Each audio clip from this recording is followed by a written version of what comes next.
In today's Your Healthy Family, last week the American Heart Association and American Stroke Association released new guidelines that is changing the landscape of stroke treatment. Under the new guidelines, more people who've had an ischemic stroke, a blockage in an artery in the brain, could be eligible for life-saving clot removal procedures. Those procedures require either an interventional neuroradiologist like Dr. Daniel Huddle or an endovascular neurosurgeon like Dr. Shaye Moskowitz. Both are on the Neuro team at UCHealth Memorial, and they form a kind of dynamic duo. Batman and Robin. And who's who? Some days we both wear tights. Frickin' frack. Yes. Right? Whatever you want to call it, it works. When most of us come across a complicated problem, a common phrase is, "It's not brain surgery." Well, these doctors look at their complex jobs in a similar way. For us, it's not rocket science. I'm not that smart of a guy. I'm just a plumber. We're the brain plumbers. Pipes are leaking, we stop it. If they're clogged, we unclog them. And people... I plumb people's heads. That's what I do. Aneurysms and strokes are basically leaky, clogged, or burst blood vessels of the brain, depending on the type of stroke or aneurysm that it is. Having these two doctors is like having one plumber who specializes with a roto-rooter or catheters, and another who specializes at cutting into walls or floors and repairing the pipes if needed, doing surgery. But both can get the job done. I've got the surgical edge, as it were, but at the same token, Dan has an interpretation or a sense for how you interpret imaging. I can't read images in the same way, so he has an appreciation for imaging in a way that I have an appreciation for physical anatomy. We each come technically with this Venn diagram of a lot of overlap, but we each have a unique approach to the same thing. The stroke, we do the same thing. We go in and we try to get a clot. We try to unclog the clogged pipes. It's the other side of stroke that people bleed in the brain with, for example, an aneurysm, the leaky pipes.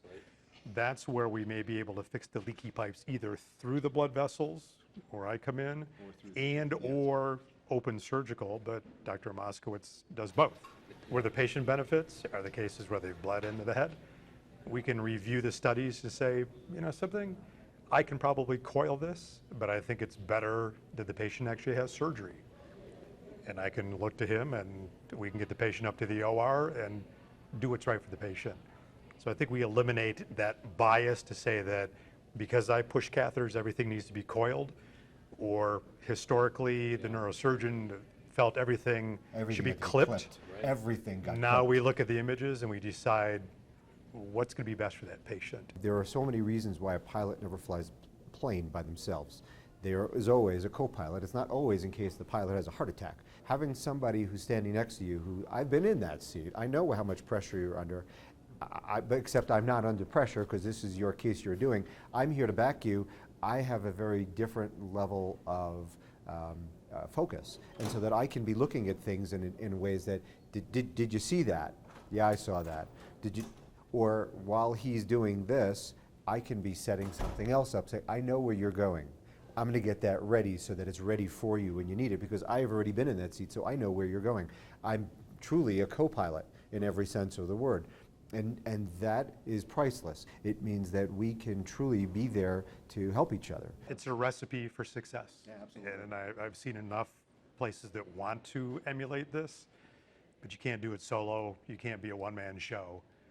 It's a team, it's the village, and that's why I think we've been very successful to be recognized in the community as a successful stroke center or just neurosciences center. I'm very, very lucky to be in a position where I can trust the person that I'm standing next to and know that we've got each other's back in what could otherwise be challenging. And the obvious winner is the community. Patient. Yeah.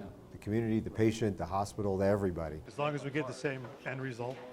Doesn't matter how you do it, a lot of different ways to skin this cat. To the outsider, these specialists may appear like the crown jewel of the stroke team who can swoop in and save the day when other measures, like the clot-busting drug TPA, are not enough. But this duo's quick to realize, like any part of a team, they depend on others for their success. But to take it to the next level where we can put the catheters up in the head and get pretty aggressive for the larger strokes, that's where we come in. Again, we're one piece of that, so people like Dr. Miller and her colleagues, Dr. O'Neill, the stroke neurologist, Dr. McDonald, all of those are the frontline people. They see the patient, they triage them, they decide is it something that can be treated with just the clot busting drug, or is it a big enough clot or severe enough stroke that we need to be called in? So yes, we're not the icing on the cake, we're just one added layer of the treatment options that we have. Yeah. And they can't work without us, and we can't work without them. I mean, it's really a team approach for sure. Stroke is fascinating in the sense that it truly is a chain. And it starts at the very, very beginning and goes all the way to the end. And so the measure of success is not necessarily on the strength of any individual link. Now, this is true for many disease processes, but for stroke, it's particularly critical. We have an outrageously great emergency medical service, and they're really very good. We have an amazing emergency room, and they've got their act together. We have neurology that is on top of things. We have intervention. We do an amazing job. The second you hit the door, this is seamless. But nobody in the community knows about what the signs of stroke are. Well, it doesn't really matter how good we are or are not. People don't get back to normal because in the end they never get the attention that they need because they didn't know they needed it. What percentages of Americans can name any sign of a stroke? Anything. It doesn't matter what it is or isn't. Pick one. Name one sign of a stroke. Do you know what percentage of Americans are capable of doing that? I'm going to guess it's low. It is. 9% of Americans can name any sign of a stroke. Those signs of stroke, be fast, are trouble with balance, eyesight, facial drooping, arm weakness, slurred speech, time. Time to call 911 because time is the most critical element in successful stroke treatment. Time is brain. Think back 20 years, right? 20 years ago, you had chest pain. What'd you do? You told, Grandpa's going to go lay down because he's got some indigestion, he doesn't feel good. Right. Well, by the time you figured it out, it was too late. Today, 20 years later, anybody with any kind of chest pain, they're in the emergency room and they're getting EKGs and they're getting worked up. Stroke needs to be there. And one of the biggest challenges I think that we face is not in the technical aspect, which is fascinating. The hardest part is education, outreach, letting people know these are the things to look for. Yeah. So the whole be fast, call 911, don't think twice, get attention. I think the push is to have recognition of this as a brain attack, similar to a heart attack. Yeah. People know a heart attack, and if community awareness is a brain attack, then they'll get to us quicker to let us do what we like to do, but they need to get here. Time is brain, and in that regard, everybody needs to bring their game up. Right. We can be as good as we want to be. We can have a seamless system. We can be as perfect a partner as can possibly be, but if the community doesn't know, we can't help.